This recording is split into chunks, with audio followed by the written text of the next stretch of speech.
What's going on, people? We have some tasty, tasty fixtures going on today, and we are going to go ahead and get started with Sheffield United against Liverpool. Now, I always talk about Liverpool in very glowing terms, and the reason why I do that is because Liverpool are a very, very good team, and they are one of three title challengers that I believe are trying to vie for Manchester City's title. Now, in this game against Sheffield United, yes, I always say that, but I think Liverpool are going to crush them. Sheffield United have just made a switch in management. They are struggling in the league. They have been playing very poorly in their last few games. I think they started off okay, but they tailed off because the confidence and the belief in the team is waning. It's not there anymore. And for a Liverpool side who are trying to keep abreast with Arsenal at the top of the Premier League, they need to win this game. So I might not go as gung-ho as before. I'm going to think that this is probably going to be a 3-0 victory. I'm going to give it to Liverpool simply because Liverpool are very good. Jurgen Klopp is not going to let this slip out of his grasp. But watch this end up being a 1-1 game because Chris Wilder has now transformed the team somehow. And then next up, Fulham against Nottingham Forest. I'm going to go for a Fulham 2-1 victory in this game. Fulham played very well against Liverpool. They probably didn't get their just desserts at the end of the game, and I think that Fulham are one of those sides I find it very hard to call. Sometimes I also put them in the same rank as Bournemouth. There are teams that will surprise you every once in a while. They will do well in one game, and then in a game that you actually expect them to win, they won't. But in this game, I'm going to give them a 2-1 victory. I think that they're going to keep on with the performance that they had at Anfield, where maybe they should have gotten something out of the game. I thought that Liverpool did deserve the win. Don't get me wrong. Liverpool dominated huge parts of that game, but Fulham were able to pick their moments perfectly. And they were just a few minutes away from getting a valuable point and 10 minutes away plus stoppage time from earning a very big victory at Anfield, something that they rarely do at any point. But in this game, Nottingham Forest are going to keep on trying to do their counterattacking game. I think that Fulham are going to be good at home, and so I'm going to give them a 2-1 victory for this one. Crystal Palace against Bournemouth. I always say that I find it very hard to call Bournemouth games. But in this one, I am going to give them a 2-1 away victory. And I think that Bournemouth are a team that have taken a long time to get to the levels that they're playing right now. I was very impressed by their last game where they almost beat Aston Villa.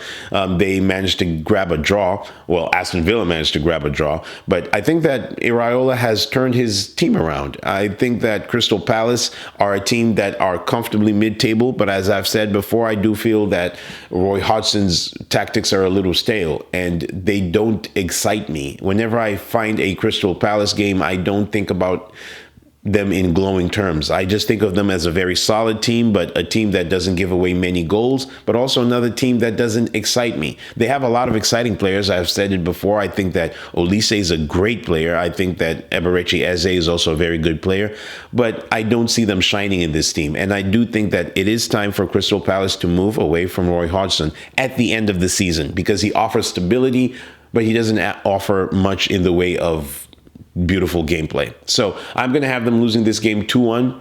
It's quite possible that they might decide to surprise me. I think that Bournemouth are a good team, but I'm going to stick with my Bournemouth 2-1 victory. And then Brighton against Brentford. Now, this is a very good game. I think that Brighton are a team that are due some very good points. They've been playing well, but they haven't been getting the results that maybe their gameplay warrants. I am going to go for a 2-2 draw. I think that Brentford are a very good outfit themselves. I think that Thomas Frank is very good organizational-wise. And I think that Brighton have been struggling, and they just have not been clicking as well. They have had some injuries so far.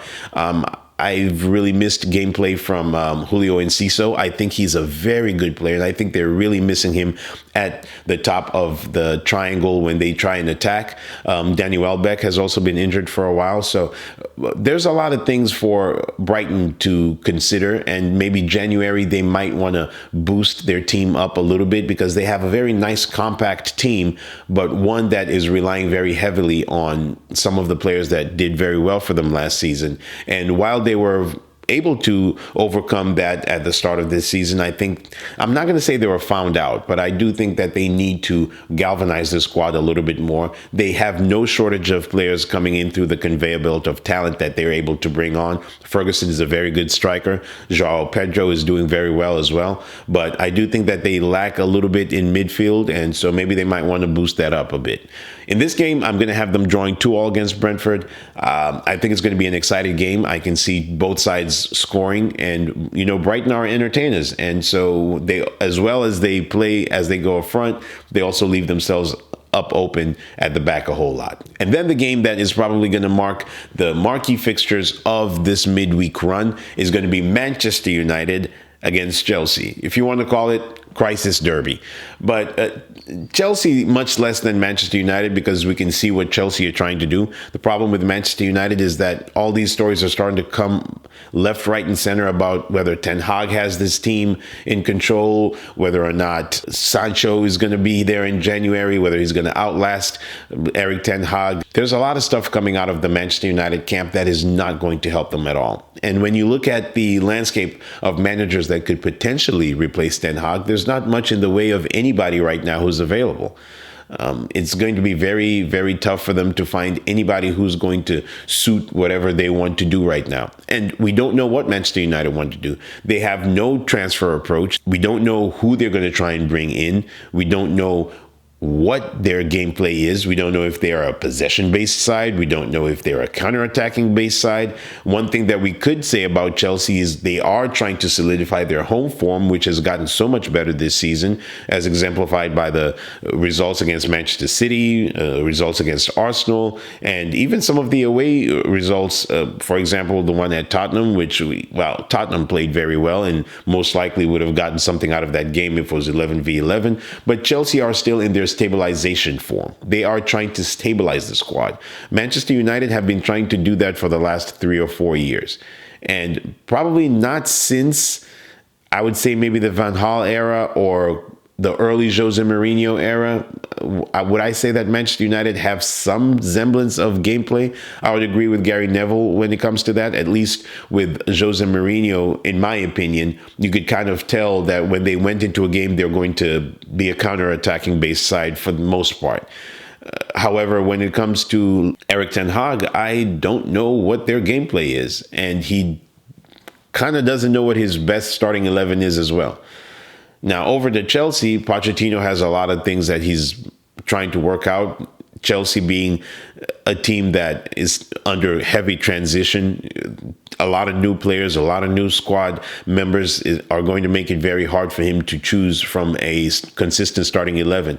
Reece James is always up and down with his injuries, and so Thiago Silva has not been playing as well recently. So this is going to be a game where it's going to be interesting to see which of the two sides is going to come out on top. And my prediction for it is going to be a 2-2 draw. I think that both sides are going to just end up scrapping it away. I think that a victory will do Manchester United a lot more good because Chelsea are not as precariously talked about as Manchester United. So I don't see any reason why we shouldn't see goals in this game. Both sides have woeful defenses. Although I will give a special shout out to Maguire, who I think has been a little bit better.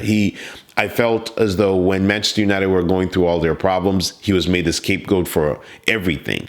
And I think he's been a lot better recently. So it's going to be a 2-2 draw. That's what I think. I wouldn't be surprised if at some point Manchester United might end up taking this game because they always seem to be able to get the better end of a dicey game. And you can tell it from their goal difference. Their goal difference, I believe, is 0. And that tells you something when you look at the fact that they haven't drawn any game and they've pretty much won or lost most of their games. But I do think that this is one that they might get their first draw in. And then last but not least, Aston Villa take on Manchester City, a game in which Arsenal and Liverpool will be hoping that Aston Villa come to the fore and try and hold Manchester City. Now, City have not won any of their last 3 games, and this is uncharted territory for Pep Guardiola. I think this is the first time in about 5-6 years, probably since his first season, when they've gone this long without winning a game. Now, you have to take in consideration some of the teams they faced. Some of the teams they faced have been very good. Chelsea are not that bad. They are decent at home. You have to think about the fact that they faced Liverpool, who is a title contender.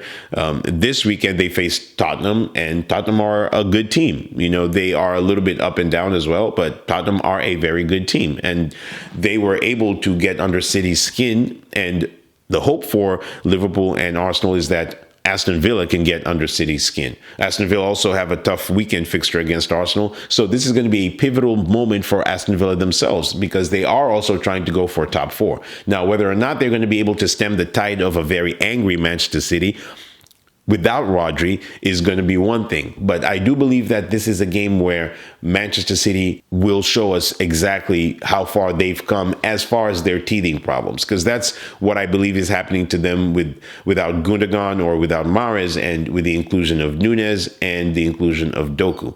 Now, Grealish came off the bench and was able to score an important goal over the weekend. I think Jack Grealish is going to be suspended for this game, so he's actually not going to play. So we are probably going to see Doku come in, and he is a very threatening player. Whenever he plays, you always know he's on the cusp of something. He could do something at any point. Now, I am struggling with my prediction. As you can see, a lot of them are on the fly, and I am going to go for a 1-0 Manchester City victory. And the reason why I'm going to go for a 1-0 victory is I think that Manchester City are due something. 3 games without a win is uncharted territory for them. But in the event that Aston Villa are able to get something out of this game, which I do strongly believe that they are able to get something, they could quite possibly force a draw. They could throw a monkey in the wrench. They could definitely influence the Premier League title with just this one game. Simply because when Manchester City have now been faced against really tough teams, they haven't really won any of them. Manchester United is their only notable scalp, having lost to Arsenal, having drawn at Tottenham, and having drawn with Liverpool. So those are all the top teams. They managed to beat Brighton, but as we know, Brighton are not the same team as they have been recently. So a lot of question marks are going to start coming out if they're not able to beat Aston Villa, because now they have faced all the teams at the top end and they haven't won too many of them. So the question is it the lack of hunger, or is there a drop off in Manchester City that is going to cause them to not win this game? But I'm going to give it to them 1-0 because it's very hard to envisage Manchester City going 4 games without a victory. If they do, I am fearing very heavily for Luton Town over the weekend. But anyway, that's what I got, guys. Let me know what you think in the comments down below. I will catch you with the reviews of all the games again tomorrow, quite possibly because I have to go and do my 9 to 5. Anyways, guys, peace.